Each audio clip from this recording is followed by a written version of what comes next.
오늘 10분 시사경영. 세상이 어떻게 돌아가는지 한 가지씩 좀 얘기하려고 합니다. 지금 방에 많이 들어오셨네요. 네, 유튜브 방에도 많이 들어오시고요. 우리 인스타그램, 인스타 라이브에도 많이 들어오셨습니다. 그죠?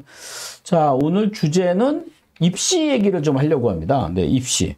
요즘 이제 입시가 이제 끝나고 이제 대학을 선택해야 되고 전공도 선택해야 되는 시기에 이런 점들을 우리가 어떤 관점에서 봐야 될지 모르겠는데 문과를 몰리고 있다라는 현상에 대해서 함께 좀 얘기해 보려고 합니다.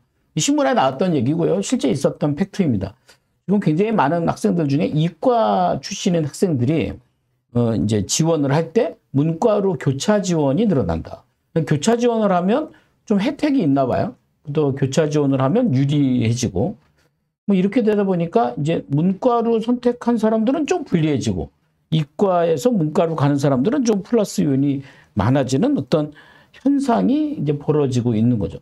그 면에 좀 본질적인 생각들을 좀 해보면서 오늘 얘기를 좀 풀어가려고 합니다. 그래서 오늘 제가 주제로 문과로 몰리는 이유가 뭐냐. 첫 번째는 뭐냐면 이과와 문과가 우리나라에 분리되어 있죠. 사실 이렇게 분리된 나라가 많지 않습니다. 이 별로 의미가 없어요. 근데 제가 좀 이렇게 찾아봤더니요. 우리나라가 언제부터 이과, 문과로 구분됐나 했더니 일제시대 때입니다. 그러니까 경성제대, 네, 지금의 서울대학교죠. 그렇게 대학이 생길 때 그 당시에는 산업화가 가장 큰 이슈였기 때문에 기술, 과학, 뭐 의학 이런 공부를 하는 것에 대한 그 공부 준비의 원가가 높았어요. 그러니까 고등학교 입장에서는 모든 학생들이 다 기술로 몰리기 때문에 이과로 몰리기 때문에 다 이과로 받아들일 수 없다 보니까 이제 문과로 만들어서 이과와 문과를 이렇게 분리해 놨던 거죠. 근데 어때요? 사람들이 이과라고 해서 이과 냄새가 나거나 문과라고 해서 문과 냄새가 나진 않죠. 예, 그렇게 보는 건 약간 구시대적인 관점이 아닌가 이렇게 생각해요. 마치 뭐 이런 거 있잖아요. 남자들은 다 이렇고 여자들은 다 이렇고 그렇지 않거든요.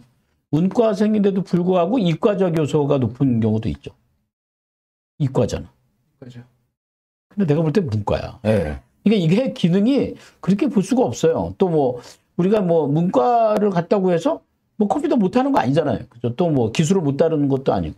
그러니까 이 두 가지가 융합해야 되는 건 맞는데 이 두 가지에 대해서 우리가 좀 이렇게 구분을 해놓고 너는 이과를 갔으니까 이런 과를 가야 돼. 너 문과를 갔으니 이런 과를 가야 돼. 근데 이거를 제가 오늘 좀 결론적으로 얘기한다면 제 개인적 소견은 그래요. 이과냐 문과냐를 구분하는 게 아니라 문과가 밑에 있어야 돼요. 그러니까 인문학적 소양을 밑에 두고 그다음에 이과가 지금보다 더 많이 다양하게 성장하고 발생할 수 있도록 말하자면 문과는 하드웨어, 이과는 소프트웨어로 이렇게 접근하는 것이 옳지 않을까라는 생각이 들어요. 예를 들어서 의사라고 칩시다. 의사는 당연히 이과겠죠. 그런데 의사가 해야 될 가장 큰 본질은 병을 고치는 것이기도 하지만 환자를 잘 대하고 서비스를 잘하는 것도 중요하죠. 이 두 가지 다 잘할 수 없잖아요. 이라고 얘기하는 이유가 나는 이과인데 라고 얘기하면 안 된다는 거죠. 그러니까 문과도 이과도 또 문과라고 해서 컴퓨터를 못하는 거 아니잖아요. 제가 요즘 보니까 문과생들도 코딩을 많이 배우더만 보니까 그죠? 코딩이라는 게 꼭 이과의 영역이라고 볼 수는 없거든요. 그러니까 내가 필요하면 배우는 거 아니겠느냐. 그래서 일단 제가 오늘 문과를 몰리는 이유에 대해서 우리가 좀 근본적으로 이과냐 문과냐를 구분하는 것에 대한 문제의식을 좀 가졌으면 좋겠다라는 생각이 듭니다. 물론 이제 대학을 가려니 문과 이과가 구분되어야 되지 않습니까? 라고 얘기를 하는데 이게 예전에 그 2018년도인가요? 박근혜 때 그런 논쟁이 있었어요. 문과 이과를 없애자 이거죠. 예. 그리고 지금 2022년도에는 그 서울대나 몇 개 대학에는 문이과라는 게 생기기도 했거든요. 그게 왜 그러냐면 이 두 번째인데요. 지금의 시대는 융합 경쟁력의 시대입니다. 그러니까 어떻게 따지면 문과는 답이 없어요. 뭐 경제, 경영, 뭐 이런 무슨 답이 어디 있겠어요. 근데 이과는 어때요? 답이 있어야 돼요. 답이 이과에 존재하지 않으면 공정하지 못해요. 근데 이과의 판단 기준을 문과에 내리려고 하니 문과의 판단 기준을 이과에 내리려고 하니 이걸 받아들이기 되게 어렵죠. 그러니까 결국은 고등학교 때 문과냐 이과냐를 이렇게 구분을 했었던 기준이 어쩌면 대학이나 대학 교수들의 자리 뭐 이런 것 때문에 구분되지 않을까. 그렇다면 제가 지금 얘기한 두 번째 융합 경쟁력은 존재하기 어렵습니다. 사실 융합이 되려는 조건이 뭐죠? 융합이 되려는 조건은 되게 쪼개져야 됩니다. 덩어리가 크면 융합이 안 됩니다. 더 잘게 쪼개진다는 건 뭘까? 문과 입장에서 그러니까 인문학적인 소양이나 경영이나 경제 이렇게 문학에서 문과에서 잘게 쪼개진다는 것은 정말 현실화시키는 거거든요. 과거에 있던 역사를 갖고 와서 지금은 적용하는 게 더 잘게 쪼개지는 거 아니겠습니까?